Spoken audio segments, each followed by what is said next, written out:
anaknya Pak Setia Fariga ingin membatalkan perjanjian, memutuskan perjanjian kerjasama dengan pihak PT 905 yang dimana direkturnya saudara Sidney Ilman Nafia. Siap. Jadi kayak Pak Jokowi hak hukumnya mau dilakukan disalurkan dengan saluran hukum yang benar dengan mengajukan gugatan untuk memutuskan, bukan membatalkan, memutuskan perjanjian kerjasama sebelum jangka waktu yang diperjanjikan berakhir. Baik.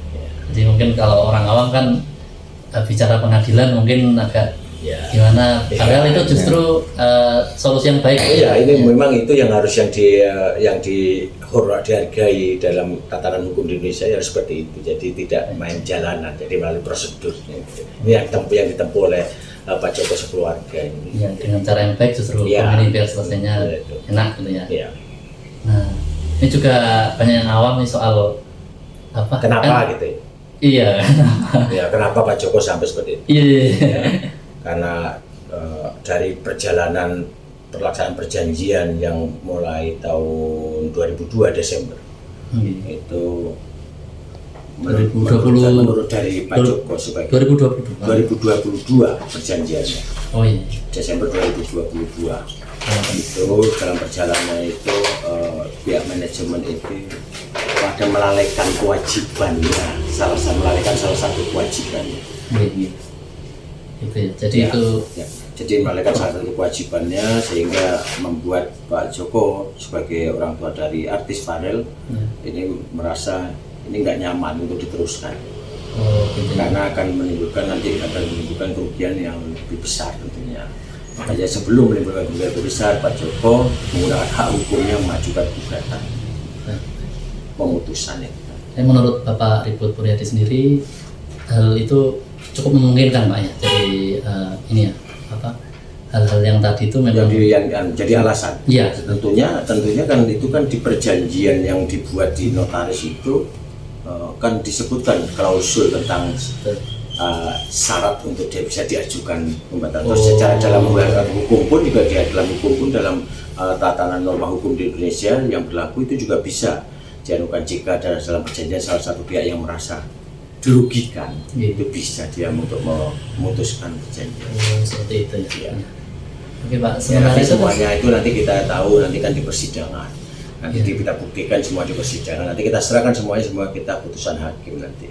Itu ya. Semoga hakimnya juga. Ya, kita minta mohon doa dan dukungan tentunya kepada masyarakat untuk khususnya bagi pecinta Farel. Karena apa yang kami diperjuangkan oleh orang tua Farel melalui kami ini adalah semata-mata untuk masa depan Farel juga. Kebaikan Farel. Ya.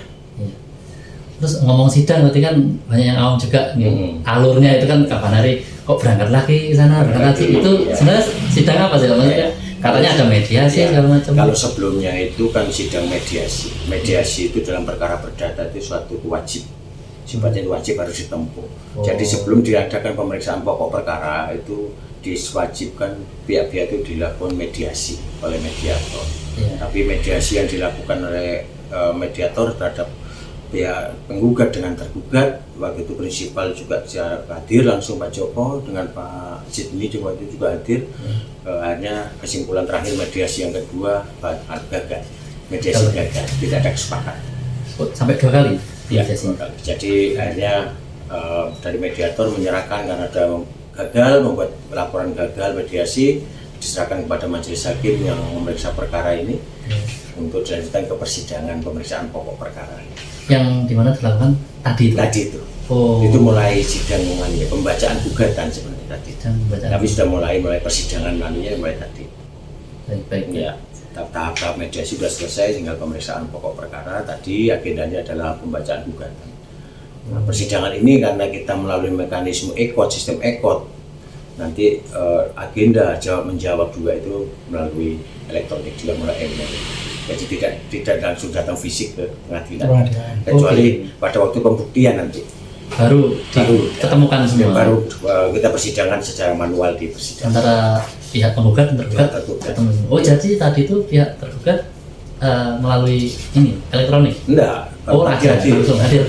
Untuk sidang selanjutnya, untuk sidang jawaban Habis itu ada sidang namanya replik, ada duplik itu melalui email elektronik ya. Oh, berarti tadi lengkap ya tentang Lengkap hadir dari pihak tergugat, kuasanya hadir tadi 2 orang.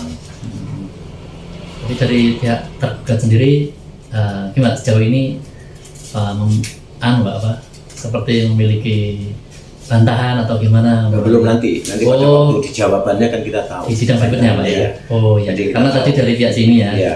Jadi kita akan tahu apa bantahannya mereka, kenapa apa membantah atau menjawab apa yang telah kami sampaikan melalui gugatan dalil-dalil itu. Nah tentunya mungkin yang nggak benar akan nggak dibenarkan dia, yang benar mungkin dibenarkan, nanti kita lihat di jawabannya nanti. Baik. Nah terhadap jawaban dari pihak tergugat, kami dikasih punya hak lagi kesempatan namanya mengajukan replik untuk menanggapi jawaban dari tergugat. Itu namanya replik ya, itu namanya replik. Berikutnya juga begitu, dari tergugat juga duplik, itu namanya duplik. Iya.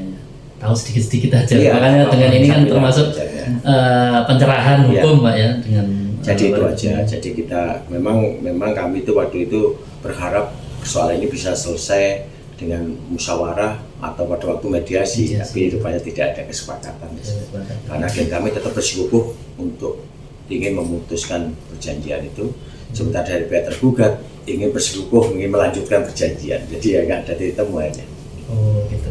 Oke.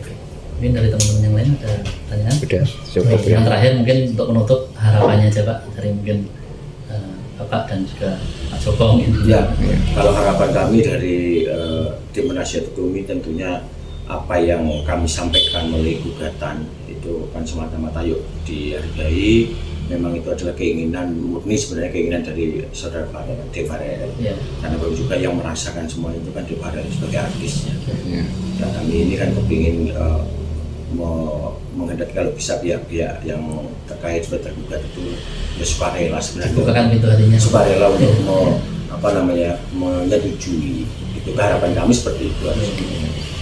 Karena baru juga kalau dalam satu perjanjian salah satu pihak itu sudah tidak nyaman.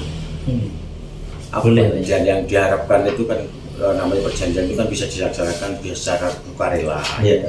Makanya kalau tidak nyaman terus dia melaksanakan perjanjian dengan cara terpaksa itu kan nggak bagus juga. Terutama bagi Devarel yang masih masih anak yang masih depannya masih jauh, secara psikologisnya kan kasihan juga. Sudah nggak stuck gitu ya. Oke. Terima kasih Pak Ibu. Harapan ke Pak Joko, saya kira Pak Joko kayaknya seperti itu juga. Jadi apa yang dilakukan Pak Joko kan juga semata-mata bukan untuk kepentingan Pak Joko pribadi sebagai orang tua, tapi melihat anaknya. Begitu Pak Joko. Oke, terima kasih Pak Ibu untuk bincang-bincangnya. Ya, mohon dukungannya, jangan doanya ya. Amin. Untuk para fanfarel, para calon. Oke, kita tutup ya. Wassalamualaikum warahmatullahi wabarakatuh. Waalaikumsalam warahmatullahi wabarakatuh.